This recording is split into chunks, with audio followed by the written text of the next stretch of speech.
The testimony given by Nicodemus could have caused some confusion in his trial. After all, he is a Pharisee, an expert of the law. If it were up to me, I'd have his testimony stricken from the record, because apparently he is responding by faith in this Jesus.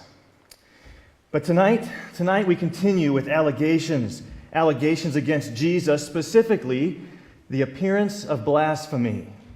He has taken upon himself the authority to judge people and to forgive their sins. This is an authority that belongs only to God. I mean, even in this court here, we only judge the merits of the case and then come to a verdict of whether to condemn or to acquit. A minister could speak in the name of God, or even you could forgive someone who wrongs you. But God alone pronounces final judgment. And Jesus chooses to ignore these rules that have been given to us by God himself. Now, woman, we understand that you were caught in the very act of adultery. And the law is very clear about the punishment for adultery.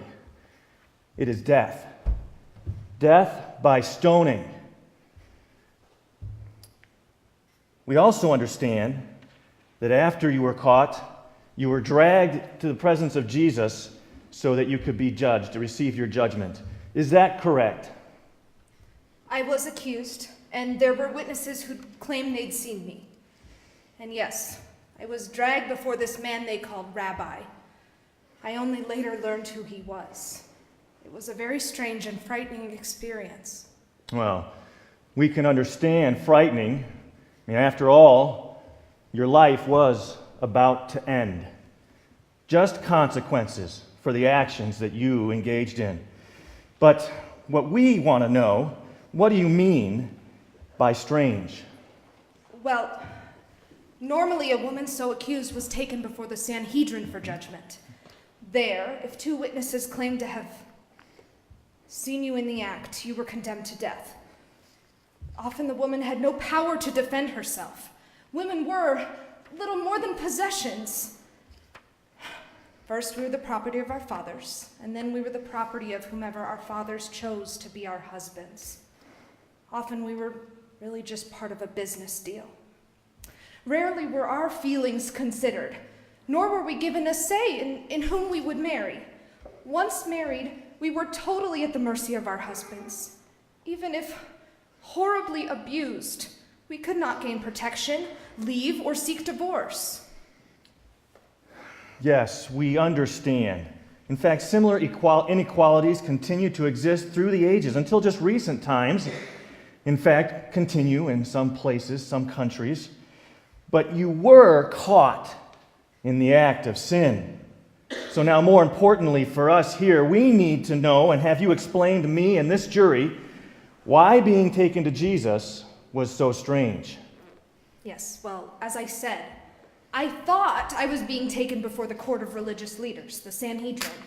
But instead of taking me inside, they stopped in the courtyard, and they stood me before a rabbi, one single rabbi. This was very strange. He was surrounded by a crowd of people who'd been listening to him. He must have been a very popular speaker to have attracted such a crowd. At first, I thought the teachers of the law and the Pharisees had just found another way to humiliate me. They were so self-righteous, so zealous in imposing the law on everyone. Was this just an opportunity for them? Drag me out, this accused person, before the common people, and show what would happen to them if they erred? I'd seen it before. Often the bystanders would join in. It's human nature, I guess, to enjoy seeing someone condemned and punished. After all, you'd never do such a thing. But the Pharisees really didn't seem interested in the crowd this time.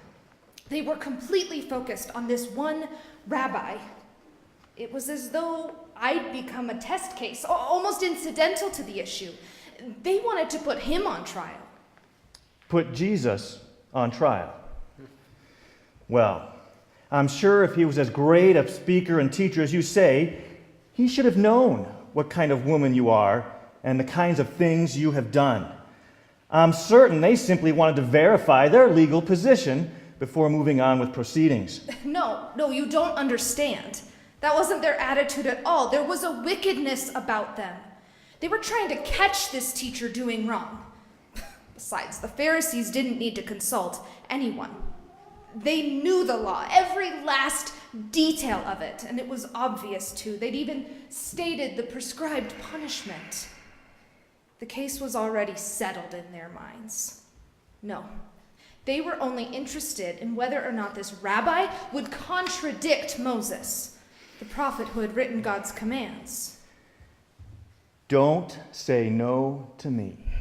I do understand. So, what was this Jesus' answer anyway? Did he agree with the Pharisees, or did he come up with some kind of obscure judgment to try and defend you?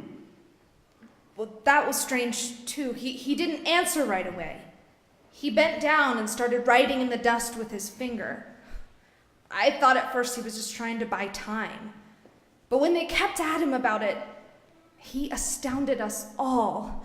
He looked them right in their faces and said, "If any of you is without sin, let him be the first to throw a stone at her."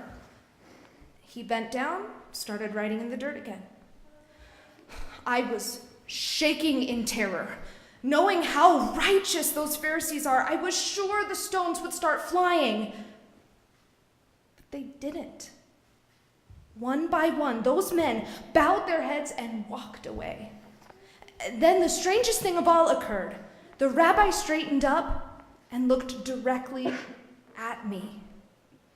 I'd been looking down. I was so ashamed.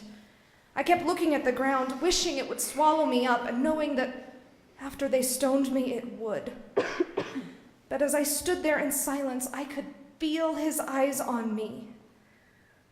Slowly, I looked up, and he was looking right at me. But he was looking at me with love. I felt dirty inside and out, but somehow that look made me feel clean. He asked what had happened to my accusers. Hadn't anyone stayed to condemn me? I could hardly speak. All I could say was, "No one, sir." At that, he said, "Then neither do I condemn you. Now go and leave your life of sin." You know, I can't say why, but I got the feeling that based on what he said to the Pharisees, Jesus was the only one who could have condemned me. Yet he didn't. I can tell you, my life was changed since that day. And not because I came so close to death, but because he made me feel new.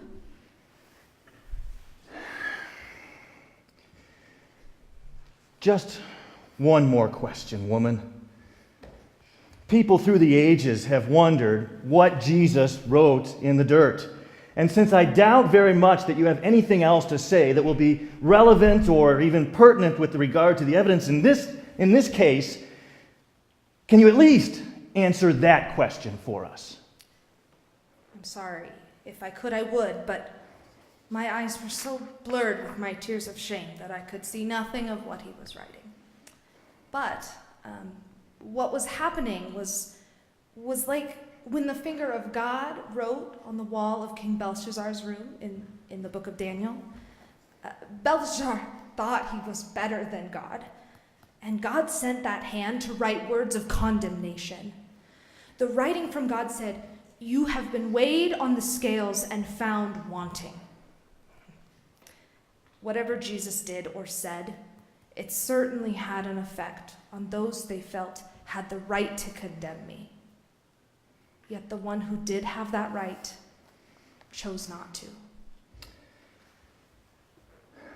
I am glad that you, the jury, have had the opportunity to hear her testimony.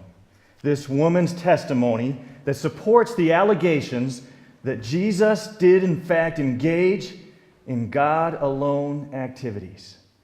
For God alone has the authority to judge. God alone has the authority to forgive sins.